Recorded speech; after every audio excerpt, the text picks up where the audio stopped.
Yo, what is going on, guys? It is AJ Pants here. In today's video, we're going to be refurbishing, well, we're going to be respraying my girlfriend's controller, but it basically is a complete refurbishment because, as you can see, this controller is pretty wrecked. It used to have a skin on it, and when I took it off, all the like sticky residue stayed behind on the control.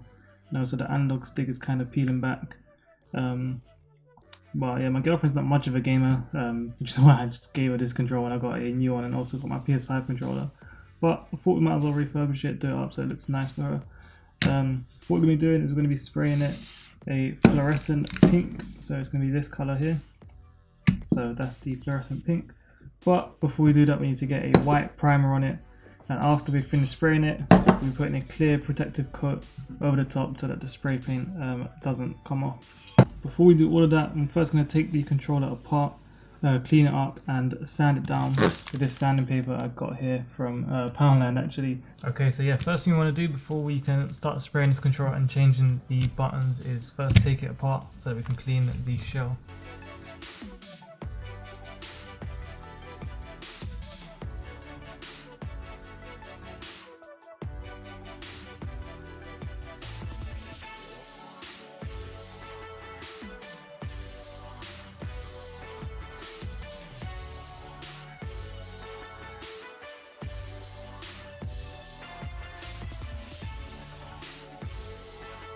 Okay, and there you go, the controller has been fully taken apart. What we're going to do now is just wash it with some soap and water to get rid of all these sticky parts and the other residue on the control before we go ahead and sand it down. Okay, I finished cleaning up the control.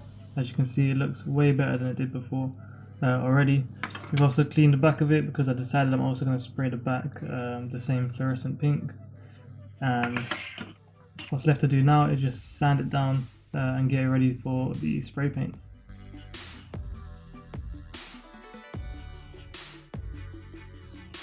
Okay, so we finished sanding down the controller, and we also washed it one more time after we finished sanding it down. We're now going to begin spraying it with the white spray paint. This is a primer, so before you go ahead and spray your controller, make sure you shake the can and spray it once on a surface, piece of newspaper, whatever you have there, before you start spraying it on the actual control. So we're going to start spraying it now, and as you can tell, I'm no expert at spraying controls. I'm no expert at spraying anything, to be honest. So obviously if you're going to do this yourself, then I'll highly advise watching other videos exactly how to use spray cans, because I'm not a professional. It worked out fine in the end, obviously, but there's probably better ways of doing it than the way I'm doing it right now.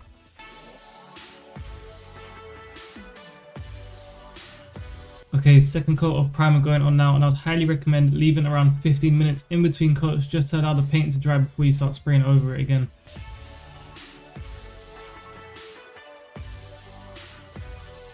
Okay, so we've finished priming the control now. In total, we used 3 coats of primer, and I just let it dry for 30 minutes as well before we start spraying on the actual pink fluorescent spray paint, which we are going to do right now.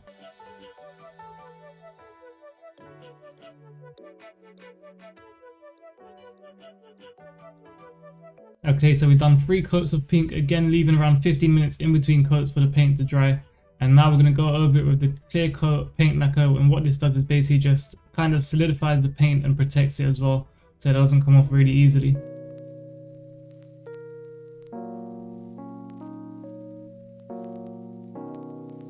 Okay, the clear coat is done. We also put 3 coats of that on top of the control, and now we just need to leave it to dry for 48 hours so that it is fully dry and it's not too sticky, before we start putting the control back together and putting in our new buttons. Okay, we're back home now. We've left this to dry for 48 hours just to be safe, to make sure we don't scrub off any paint when we are putting the buttons back in.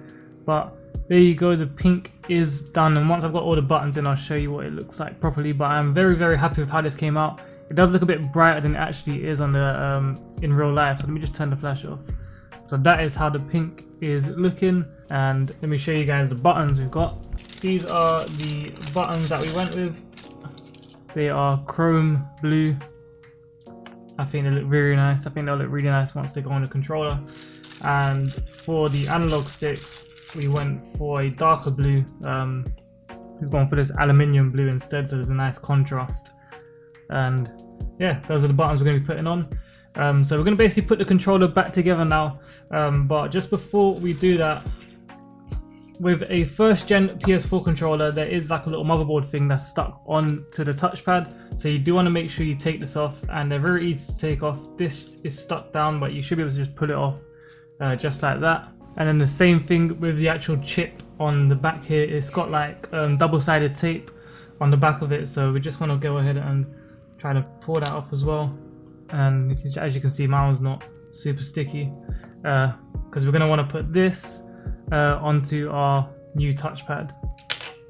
So I'm just going to go and get some double-sided tape, and we're going to stick this down.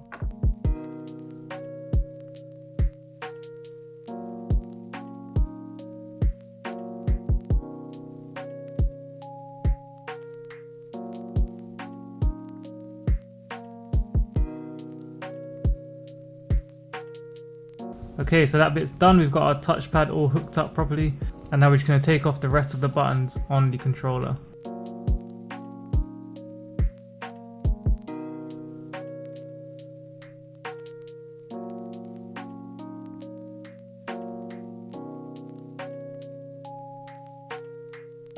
I've just realized something. They sent me, as you can see, if you can see, there you go, L1 there, that's L1. They have sent me 2 L1 buttons, for God's sake. Alright, so we're just gonna go, we're gonna put it on anyways for now, but I am gonna get this replaced and get an R1 button instead.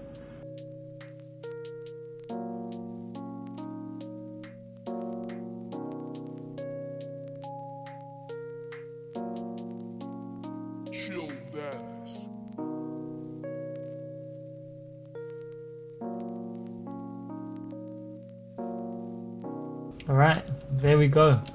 The controller has been put back together.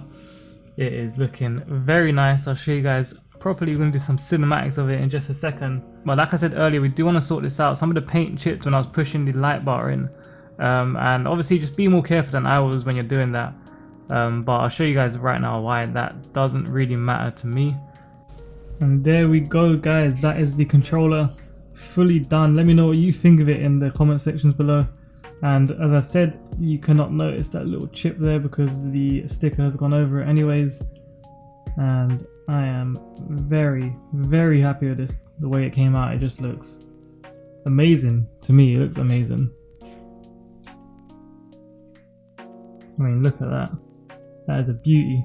And this is also my first ever custom control. I've never sprayed a control or anything like that, or custom buttons for it. I have RGB modded one of my controls with a kit that I bought, but this is like my first ever proper custom control. I think it looks super clean. The chrome contrast with the aluminium blue here I think also goes really well, and I am happy that I decided to spray the whole control pink rather than just leaving the backside black. I think this looks way better, and I'm also happy with the decision to keep the PS button on there because I think it just makes it look a bit more official. But yeah, that is it, guys. That is it for the video. I hope you did enjoy watching me customize this controller for my girlfriend. If you did, don't forget to like, comment, subscribe, and turn on bell notifications because I upload content just like this, and I'll see you guys in the next video. Peace.